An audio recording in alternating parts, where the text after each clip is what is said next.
user space thin file system coupled with an ultra-fast and low-latency I/O stack as an alternative for use by database storage engines. So first, a couple of words about myself. I work for Intel in NSG division, which is network storage group division, based out of R&D center in Gdańsk, Poland. And I'm dealing with the second or the newest generation of storage technologies developed by Intel, and involved in what we call pathfinding projects, which explore new ideas about using these new technologies to accelerate various applications and also bridge the performance gap between user applications and the storage devices. And the reason why we're doing that is because the newest generation of, for example, Optane-based SSDs are extremely fast, and they provide low latency, and the file systems, for example, which run inside the kernel space, are not entirely not a fit for these types of devices. So because they have intrinsic latencies associated with handling I/O, so I came up with an idea, which is not novel, by the way, because there have been already various implementations of user space file systems, such as, for example, Fuse, well-known user space file system. But my approach is different in a sense that it attempts to eliminate bottlenecks associated with system call overheads, buffer copying, thread switching, and kernel overhead. So to give you an idea of what these new storage technologies are capable of in terms of latencies, I show on this slide that, for example, Optane SSDs can sustain I/O processing latencies below 10 microseconds. And this is about the previous generation of Optane. The newest generation of Optane can even handle I/Os faster with latencies under 5 microseconds or less. So under these circumstances, the kernel overhead is no longer a negligible portion of I/O latency. So if you look at all the steps in I/O processing, then even if kernel adds up 5, 10 microseconds to the I/O processing latency, then it will double or even triple the latency. So that's why for some applications, this would be unfavorable alternative, because some applications are very latency sensitive. Plus, obviously, the lower the latency, the higher the throughput, and the better the overall usage of the storage devices. So if we and also why user space file system, because the kernel space file systems are very solid and they have good performance and they are widely used and deployed. And I must also mention that in the past, the database systems used to rely more on accessing the row partitions rather than file systems. So, but over time, the maturity of file systems have improved significantly, and most of the database systems, I would say, these days rely on the file systems to access the, the underlying storage. But because of the shift in the storage technologies, and the growing gap, the performance gap between the file systems and the storage devices, then there is growing interest in developing user space file systems for these reasons, performance and latency. But there are obviously other reasons that I'd like to bring up here. So we move to the second slide and discuss why database systems can benefit from user space file system, right? And I have a list of reasons here. One of them is that typically a database server owns database files in a sense that it may log these files for its own exclusive use, or it assumes that while the database server is processing the transactions, no other process is accessing these files, in particular trying to modify one of these files. And when I say database servers, obviously, I don't mean that all the servers behave this way. There's obviously a very large spectrum of database systems, relational database systems, and the new generation of NoSQL or KV store systems that are built on different principles. But in this presentation, I'd like to focus primarily on relational databases.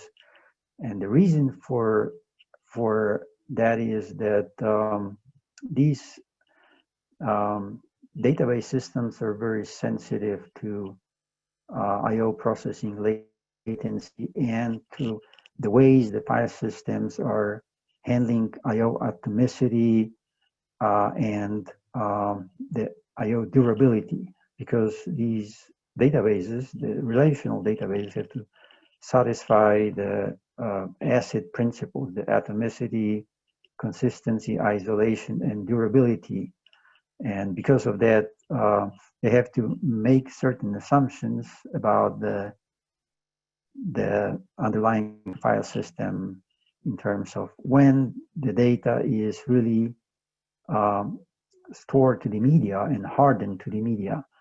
Some file systems, unfortunately, are not well defined in these terms, which means that when you write a file, when the application writes a file, and even when the application fsyncs that file, it doesn't necessarily mean that all the metadata associated with that file will be synced to the media. So sometimes the database developers have to work around these shortcomings and develop quite elaborate recovery schemes. And because of these recovery schemes, then that add to the application, to the transaction processing, and obviously with all the IOs required to process, to write these log files and save them to disk, and then later on discard them or copy them over network to other systems, then this all has a pretty big impact on the transaction processing, on the transaction per second processing, for example. So let's step back to the previous slide. And also, I'd like to mention here that typically database servers rely on their own recovery mechanisms. And this means that they're not relying on file system journaling for the recovery when in case of a power loss, and upon the boot up, the database server will recover the database using its own built-in mechanism, and this will involve going through the logs and applying or essentially moving forward a transaction or rolling back a transaction and bringing the database to a consistent state, which is quite fundamental for these databases because, as you know, probably they have or can have quite elaborate scheme with referential integrity requirements. So all the keys and foreign keys have to be in a consistent state. And another thing about the database servers and the locking they use to implement multi user access, right? Which means essentially that multiple transactions are executing in parallel, and they typically would use concurrency control with the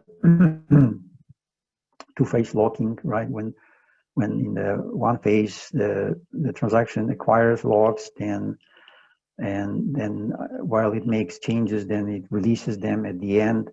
It will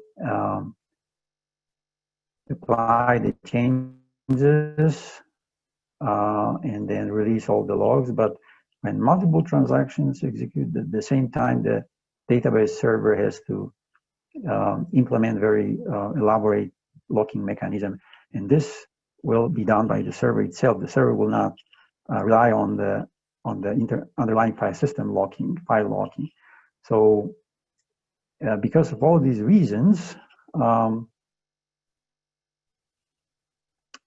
it is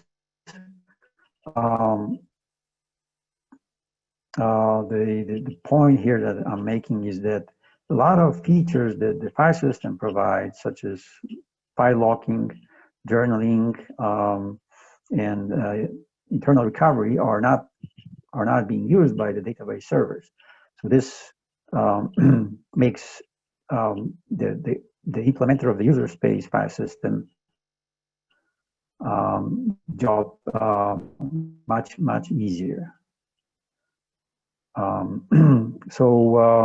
Also, these user space file systems can be made extendable in a sense that they can be adopted for various storage backends, such as, like in this example, I've used Intel's SPDK Storage Performance Development Kit underneath as a way to access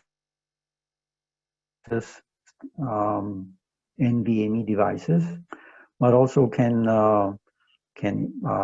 use other ways, such as, for example, NVMe over fabrics, or can hook up with even remotely mounted file systems. So the spectrum of possibilities is much wider here, and it doesn't involve as much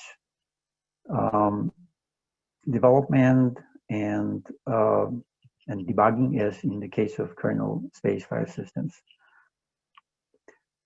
If we move on to the next slide, that defines or discusses how well these file systems scale with modern multi-core CPUs, then the file system that I have built is essentially geared towards using multiple cores in a polling mode, which means that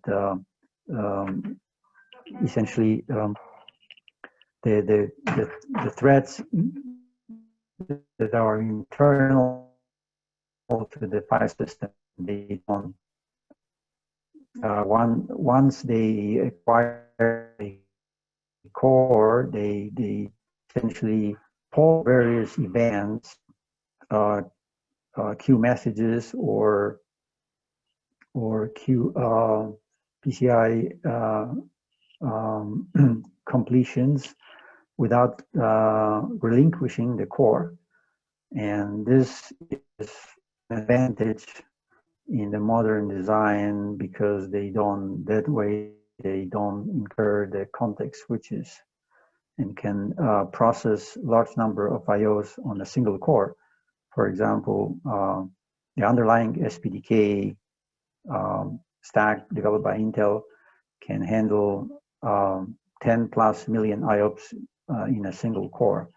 And the file system that I built on top of that is also capable of processing large number of IOs or file accesses using small number of cores. Obviously, when we're talking about user application accessing multiple files simultaneously, then all user spawn threads will be acting in polling mode, so they will be polling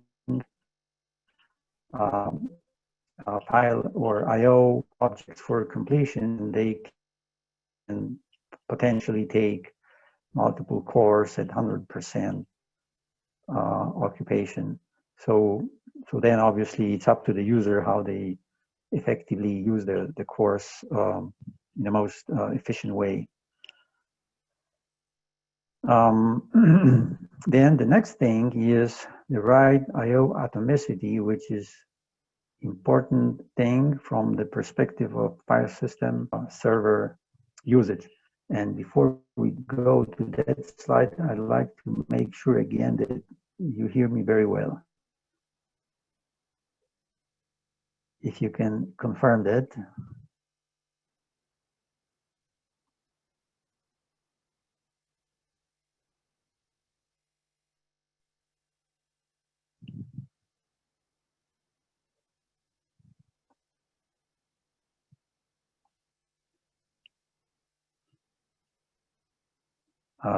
I don't hear any response, but nevertheless, I will continue.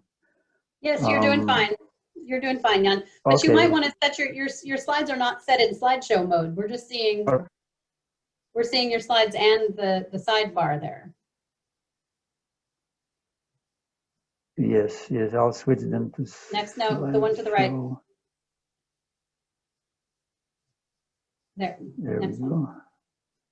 There. All right. Now you see them in slide mode, yes, in slideshow mode, right? Yes. All right, great. So the write IO atomicity. This is an important aspect of the file system from the perspective of the database server, because the database has to rely on the write IO atomicity in terms of when it issues an IO, it has to be all or nothing. Otherwise, it may lead to inconsistent state of the database page, for example, or a database piece of information that has to be written in one operation, one atomic operation. And various databases implement mechanisms to ensure that a database page, which resides in memory, is written to the storage in one operation. And because file systems, kernel space file systems don't provide this guarantee, the kernel space file system can even split an IO into several smaller ones, which will violate the write IO atomicity, because the underlying SSD will not be atomically, because typically the SSD provides atomicity only for one I/O size, which is typically 4K. And if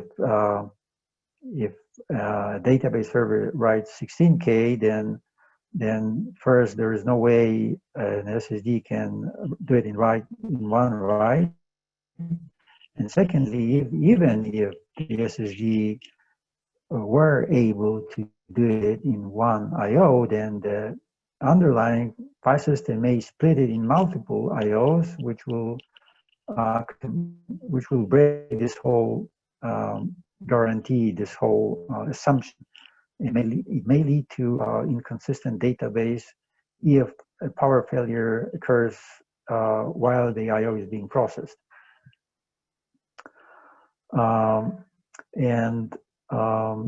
Also on this slide, we have I mentioned that typically in files, they do it with either all direct flash or all sync or desync, which will bypass the page cache, and because the servers will not rely on the file system caching, they will prefer to do the caching themselves.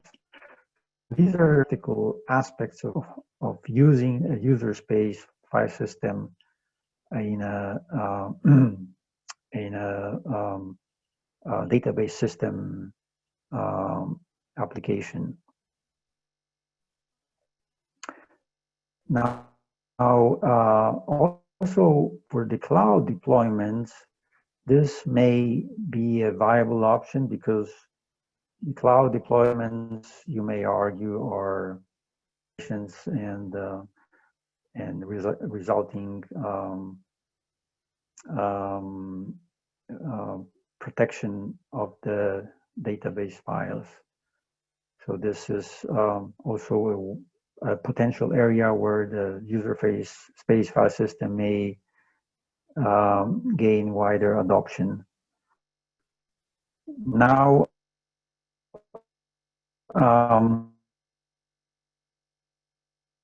there is a slide also that discusses why, because IXPUG is a well-known user space file system, but it has a drawback.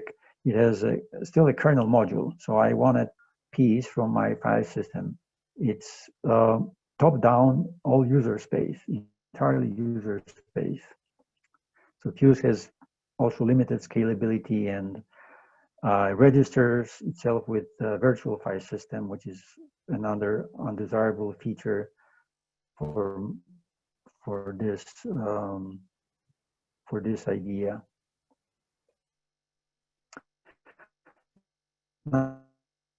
Now, the next slide shows you architecture to show how efficient an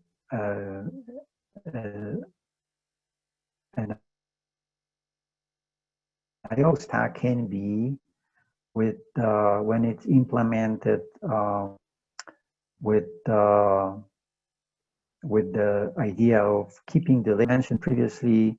My stack is built on top of SPDK developed by Intel, which also is geared towards high performance. And in my particular example, I use an Optane SSD P4800X, which by the specification provides under 10 microsecond I/O latency for writes. And this shows end-to-end latency for a write I/O of 4K bytes, unbuffered, obviously.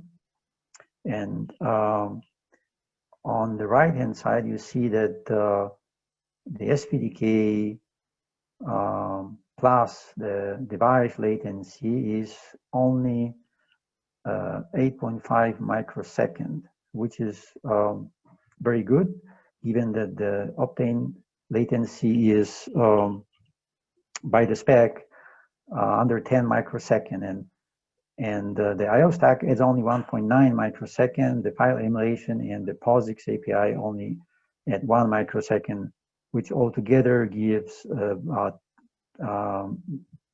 between 10 and 12, 11.5 microsecond I/O latency. So if we move on, then we only have 5 minutes left, so I'll be going faster to my slides. The next couple of slides show code snippets, and I'd like to only maybe discuss that this API provides C++ futures, which are lightweight and also polling mode.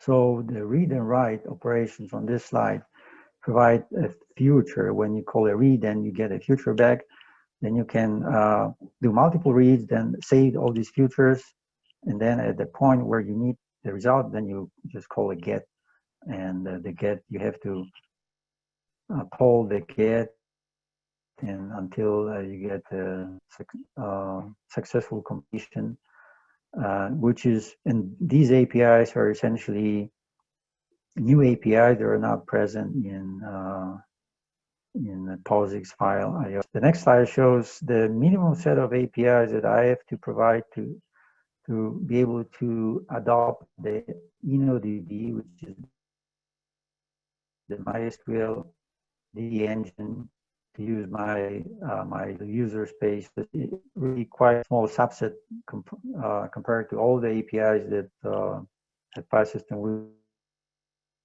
provide. The next slide provides you an idea about how easy and how small piece of code that implements the pread function. So it just creates a request, a while loop that is in bold text here. It polls an atomic scalar for a completion. So this will essentially be using a core at 100% CPU.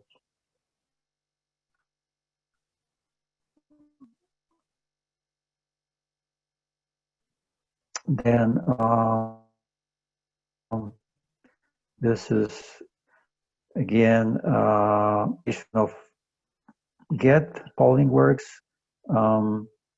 This is single threaded execution of a copy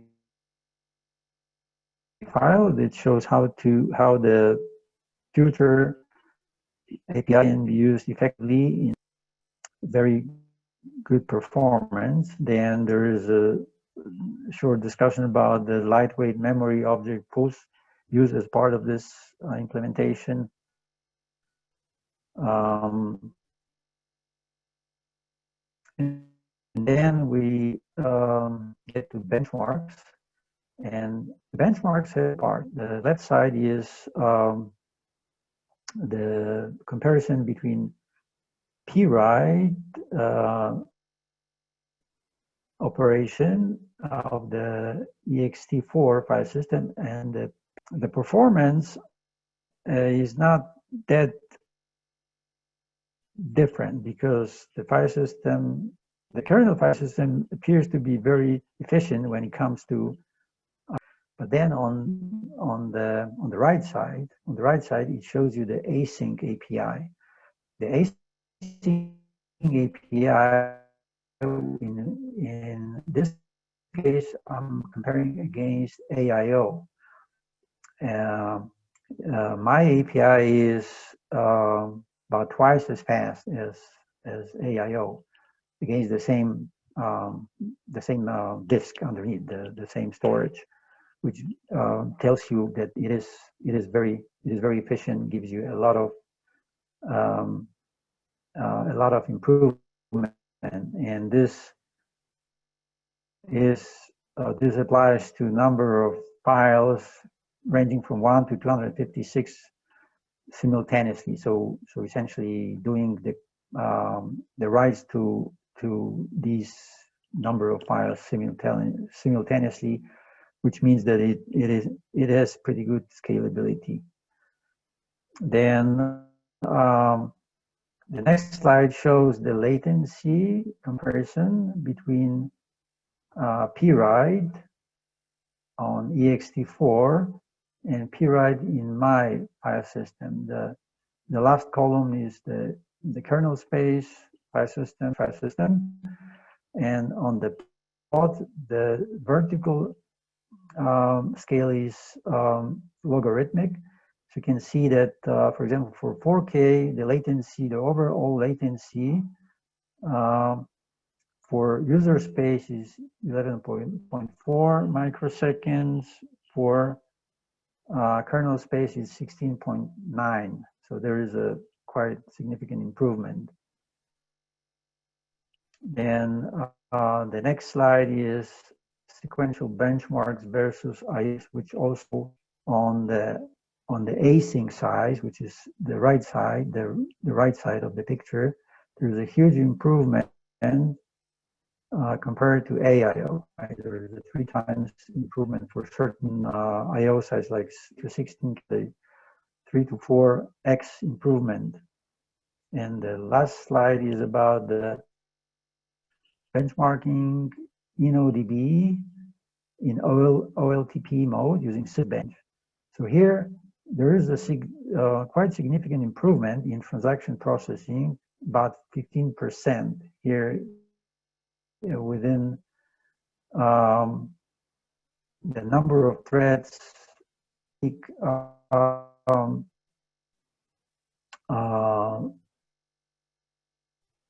server configuration. And you may argue that this is not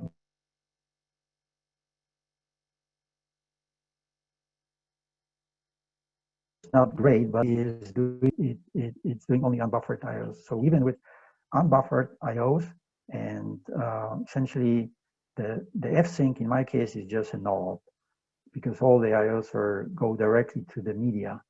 And the file system would typically group the small IOs, and when it sees an F-sync, will issue one big IO or some big IOs. That way it will save on the round trips to the media.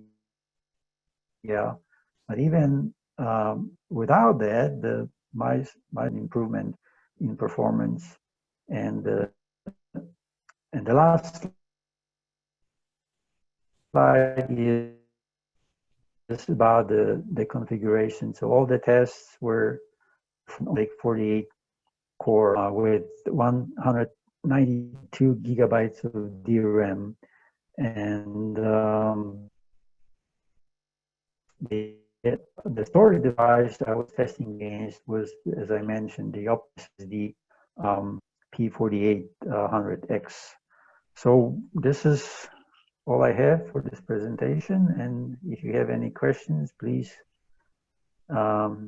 raise your hand or just ask me. Thanks, Jen.